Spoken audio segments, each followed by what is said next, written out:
Good day. Hi, this is Greg Lewis, the City Manager of Lebanon, and welcome to Lebanon in Dept. We want to welcome you. You know, it is I think it's second day of spring, and it's warm here, and it's kind of unusually warm. Today is my pleasure to continue our series of involving and bringing forward some of our leaders from our fire department to help the community understand more about our fire department. Today I have Captain Andy White here with me. And Andy, would you like to introduce yourself a little bit and tell the members of the public a little bit about your background?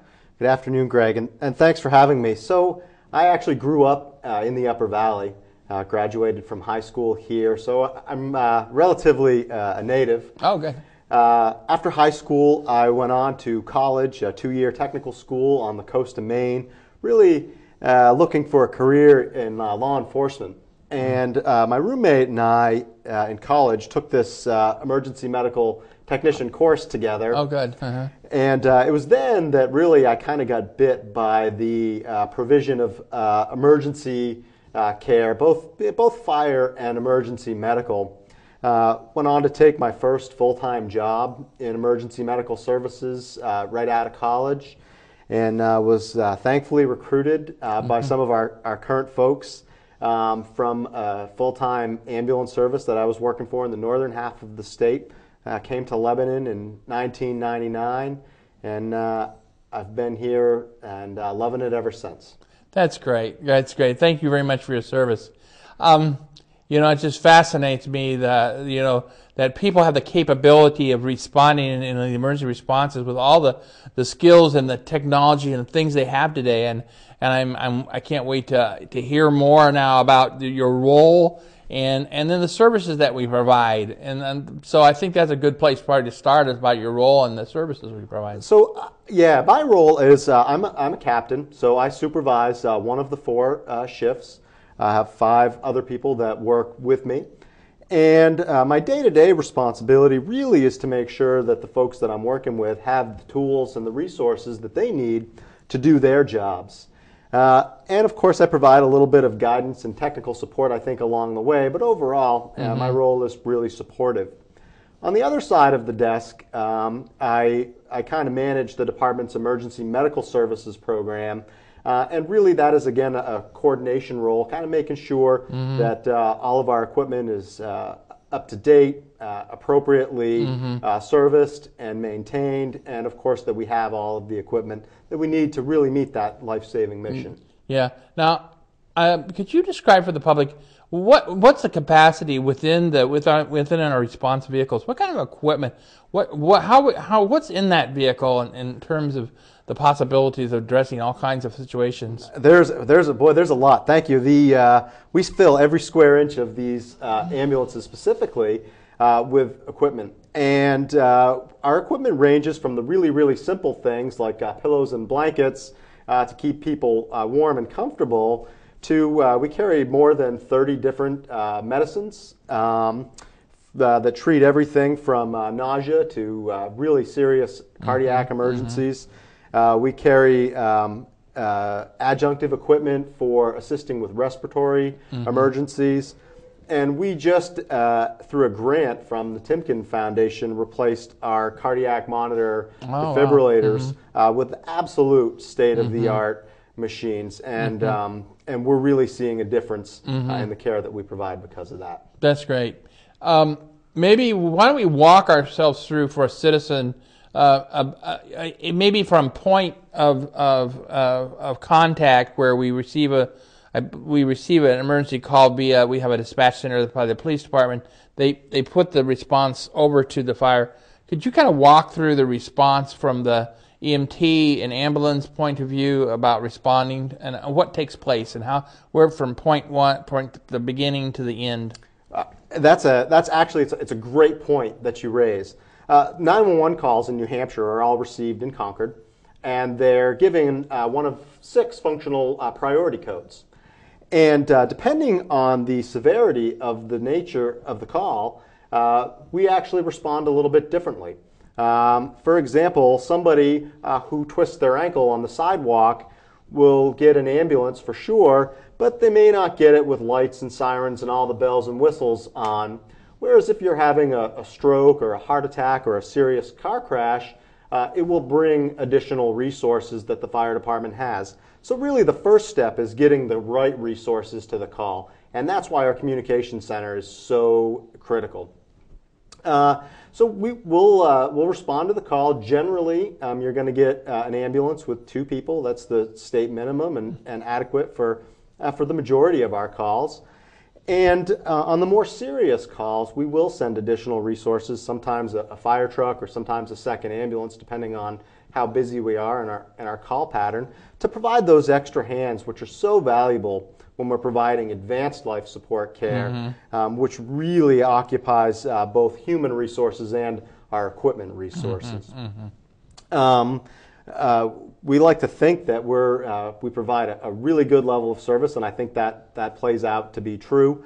Our care then, the majority of care now is provided actually in somebody's living room or something, as opposed to throwing them in the ambulance and rushing to the hospital. Those days are largely over. We provide medicines for stabilization of everything from pain to cardiac emergencies, respiratory problems, and the like. And the majority of the time, we do take people to the hospital. We try to give people a nice, quiet, comfortable ride.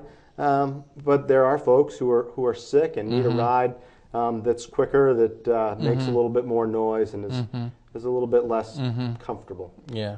How's the decision made as to where the ambulance is going to take the persons? In Lebanon, we're very fortunate to have 2 hospitals. The destination hospital is really determined by 2 factors. The first is the patient's choice. We always try to defer to where the person would like to go.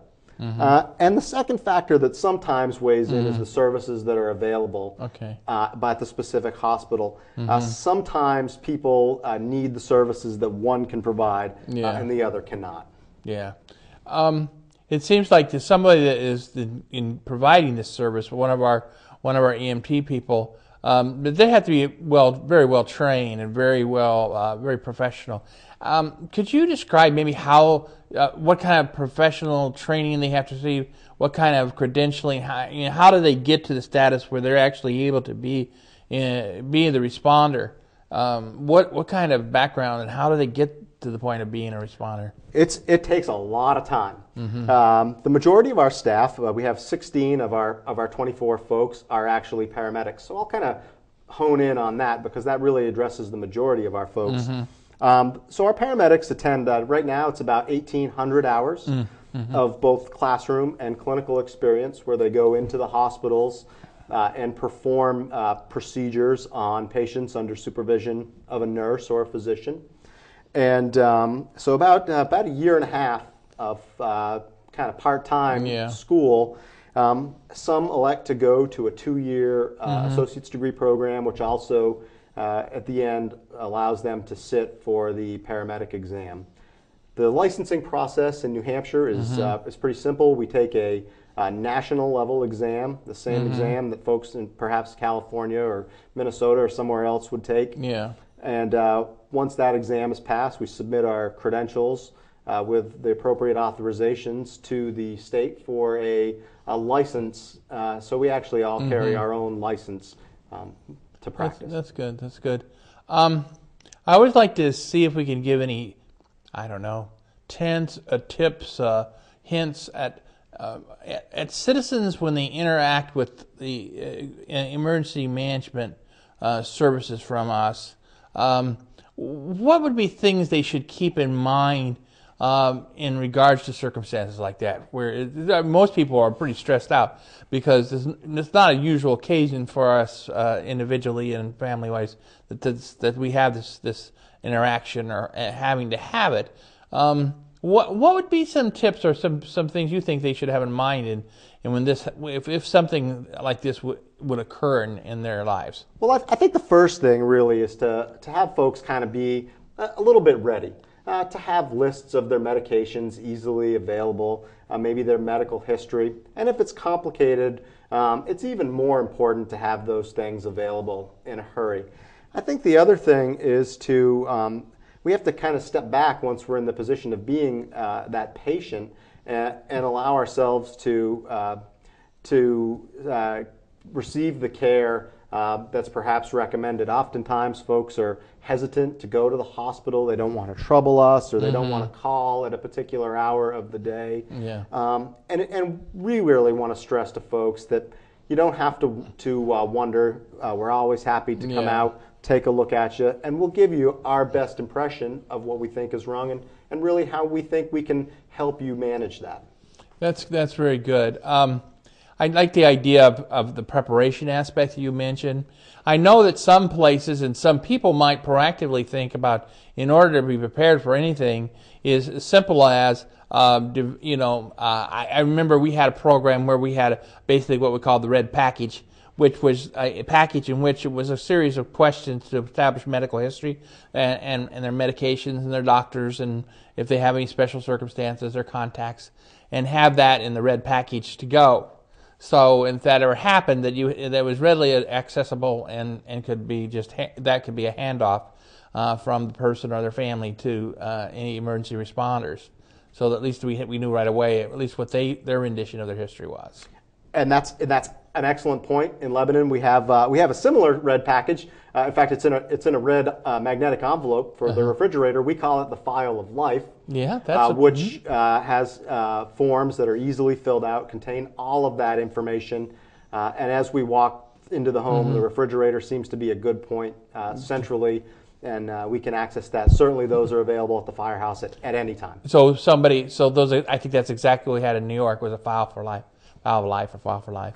And they could get it at a firehouse? They can stop in the firehouse right on the green downtown.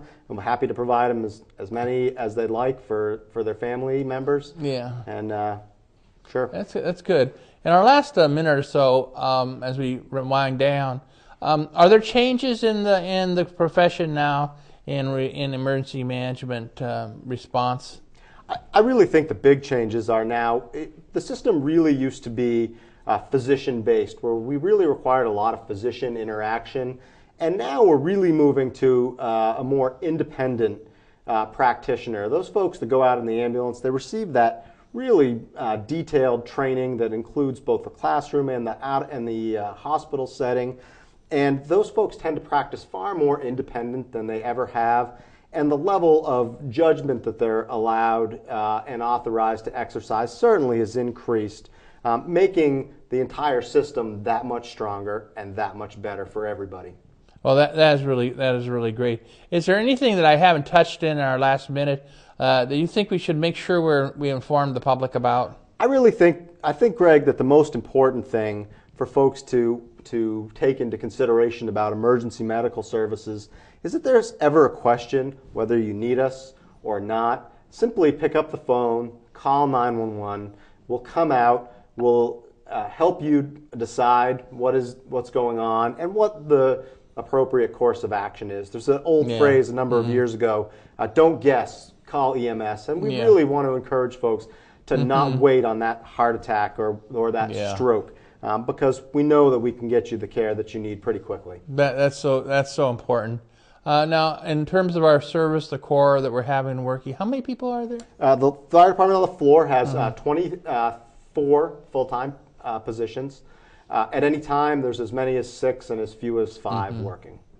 Well, we wish you, Andy, and we wish all of them the very best, and we thank them for the service. We're very proud of our fire department here in Lebanon. I'm very proud of our EMT response, and it's great to know you live in a community where you have this type of professionalism that can respond and deal with your situation appropriately. And as you said, I think I'll leave you, your last words was, that be sure if you have a question, please call. Please call any time of the day or night. All right. Thank you again, Andy. I really appreciate your time today. Thank you. It's great having fire, and we'll have fire back at our next show as well. Thank you. Thanks. Welcome back to our second segment today.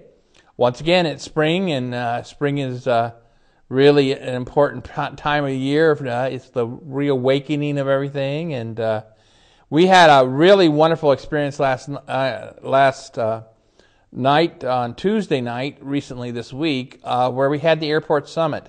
And And I wanted to kind of report back to the public. Well, the Airport Summit is now on CATV, and so if you get a chance to watch it on CATV, we'll probably put some of that up on our website eventually here too, so people have a shot, and be sure and watch our good partners CATV for the Airport Summit. What the Airport Summit was, we have just a remarkable airport. We have pictures of the remarkable airport. And the thing that's been remarkable is that fact that we're the one-of-a-kind airport with a commercial portion of the airport. And it's up there, and it has a history going back to the 1940s. And we thought that we should share in a conversation with the residents and with the surrounding jurisdictions and the persons living around us, and the stakeholders in the business community, the people that really are involved in air travel and all the things that happen at the airport. And we have a dialogue with our council, in front of our council, so the council could hear it. It was just a great night because people came out. And it was the first day of spring. It was a beautiful night, and yet people came out and participated. Engaged, citizens engaged in the community discussion of the airport. And we covered a number of topics. We reviewed the goals and objectives that are currently kind of in existence about the airport. We went through the airport history going back to the 40s, showing the different eras from 40s, 50s, 60s, 70s, 80s, 90s, up to today. We talked about the activities level, which have dropped off because of many things caused the airports to be challenged around the nation. May all go back to the global situation economically and market-wise, but it has dropped off. But there was really high points in the past of the airport where there was high volume usage, and there's been a lot of value coming out of the airport over the years. There's been a lot of money invested in the airport, and we covered where we are today operationally. The fact that we're trying to make ends meet, and we have some good, strong efforts at trying to keep the airport lean while we work to see, one, can we own the airport ourselves? Own in the sense of not in terms of the formal ownership, but in the sense of it belongs to all of us, the residents of Lebanon. This is your airport, and the question is, what do you want your airport to do to produce outcomes? And there was a lot of discussion at the airport about, there's some outcomes that could be produced out there, and in looking and understanding all the types of travel that's coming out of there, not just the commercial side, which is the Cape Air, but also the general aviation side. We have capacity at that airport on both sides of the aisle there, on general aviation side and on commercial side, to travel all around the United States and to travel across and abroad. Those are really remarkable things. Also, a business center, an outcome of a business center, the development of a business center. Is there more investments from a private side we should make in terms of economic development out there? Is there a good forecast for where we're going to go in the future business-wise? And of course, it's in a beautiful natural setting which provides the tension and the challenge and the opportunity to enjoy nature and yet have reconciliation of nature and the operation of airport. We also covered the regulatory side of the equation. We are under FAA regulations, which are the Federal Aviation Agency's regulations. We're also under the New Hampshire's Department of Transportation regulations, and there's certain airport zoning classifications. And we are under the environmental mandates of various things. We have wetlands out there, we have forestry, we have wildlife. There's many things out there where we've got an environmental assessment going on. We gave a little preview of the environmental assessment at the period during the summit, and there was a lot of good conversation. Financially, we showed how money flows in and flows out of the airport. The capital infrastructure out there is really a product of federal investment, picking up 90-something percent of the investment out there, but then that requires the rest of it, the balance of that investment in infrastructure is split between the local government, Lebanon in this case, and the state. So we've got a real heavy federal investment. There was the diversity expressed of the different values of the airport, and those values were talked about in terms of businesses that utilize air travel. And on either side of the equation, general aviation or commercial aviation, there were people that mentioned that it's essential to have air travel. There was also the question of transportation systems generally and globally being multimodal, and meaning many different types of transportations, and that we have this integrated system that part of the menu for a successful community for this 21st century is multimodal transportation, where we have rail, we have highway, we have aviation, that we have a diverse possibilities and including the trails and the paths we can use for pedestrian and bike. So there's just a lot of things that were talked about that night. There was good, candid exchange. There was people who remembered how it was when they felt that it was like you could be able to fly to Philadelphia, and that was a great opportunity of different sized planes. There was people who mentioned that they utilized it to really travel all over the place.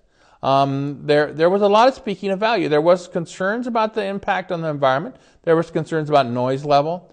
How's it integrated in the whole? The business community is very important. There's some business out there that are really committed to making their business work out there, and they were at the table as well. We talked about the role for the future, and we brainstormed together about the preferred vision.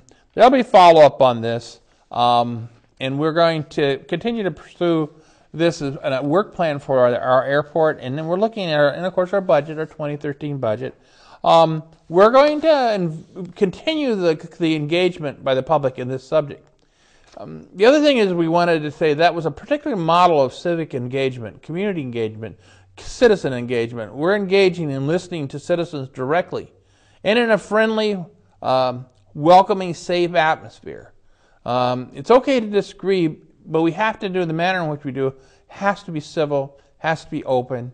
We have to exchange ideas because there's ideas out there that's good for all of us. And I think that lesson came across well. People were pleased to be there. I think the city of Lebanon and the councilors expressed their appreciation of people coming out and participating in that conversation. It's a serious kind of thing. We'll have more community conversations about other topics as well. This is one means by which we can directly talk with one another in person and in a room together and do what I think people have done for years in a community, is to gather together and talk about subjects that are important to them. Another very important subject that's coming up is a matter of keeping current out there is the master plan. By the time this show airs, that there will be some consideration by the planning board on the adoption of the master plan. The master plan here in 2012 we're targeted out to 2030. It's still online with our website. Please take a look at it if you haven't already done so.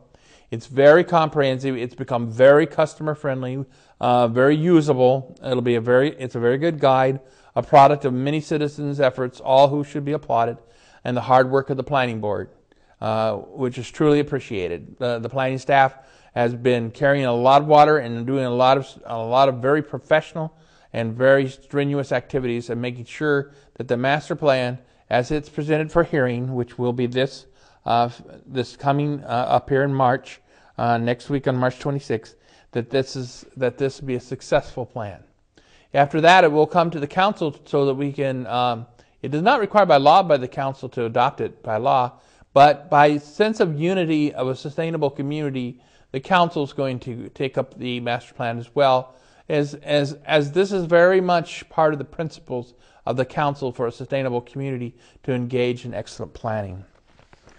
There's one thing I do want to mention because it is spring, and I notice I'm a dog owner. I have 3 wonderful dogs: a golden retriever, an English bulldog, and a 5-pound French poodle. They're quite a crew. The Lewis pack is out and it's warm and they feel like walking. And I think we all have to be responsible dog lovers and dog owners, and we have to remember the rules of the road, and that we do have a Lebanon code on animals, and we want to make sure that people take care of their animals and clean up after their animals. I think it's lovely when you go walking your dogs, and that we have to be careful and make sure they're taken care of as we clean up as they go.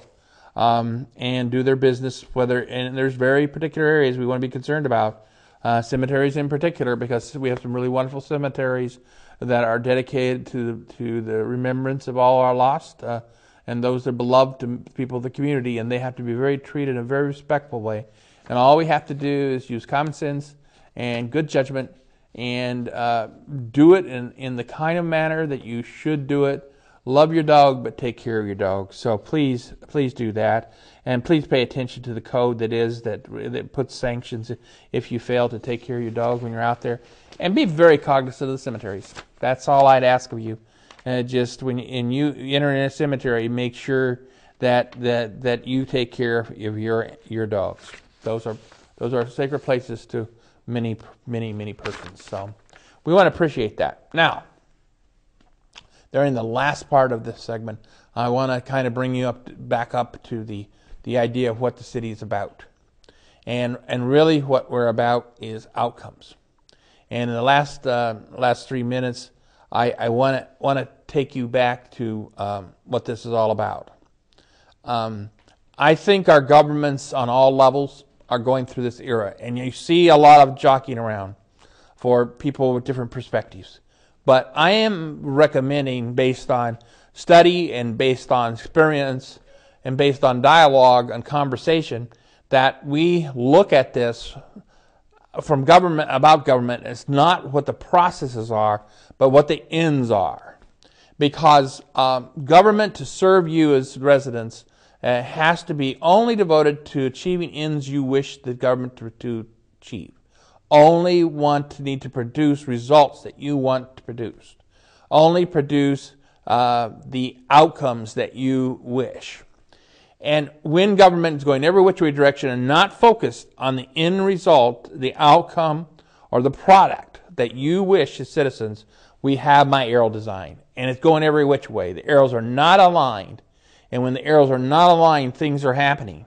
One, the level of service that's being provided isn't adequate to the needs of the community. Two, the cost of those services are too high compared to what the community can afford. Affordability and willingness to have outcomes is very important. Where we want to go in Lebanon is we want to straighten those arrows out. And those arrows are many different interests in our community. And those arrows can be different colors, the colors of the rainbow. They can have different lengths, and they can have different purposes. Diversity is a wonderful thing in a community, but they all have to be directed in one direction. And up here on our board, over my shoulder today, is what we have in terms of Lebanon's outcomes, the global outcomes that we're trying to pursue. And these outcomes are excellent planning, economic vitality, self-sufficient individuals and families, physical responsibility, restraint, prudent and long-term stewardship of resources, and public safety. All that means is that ends up in a sustainable community, has a sense of place, an environmental responsibility to care for us as good stewards of what nature has provided us. Energy efficiency. Let's give back more than we take. Let's use energy in a wise and proper fashion. Let's be healthy and well, and let's have a cultural learning center in our community.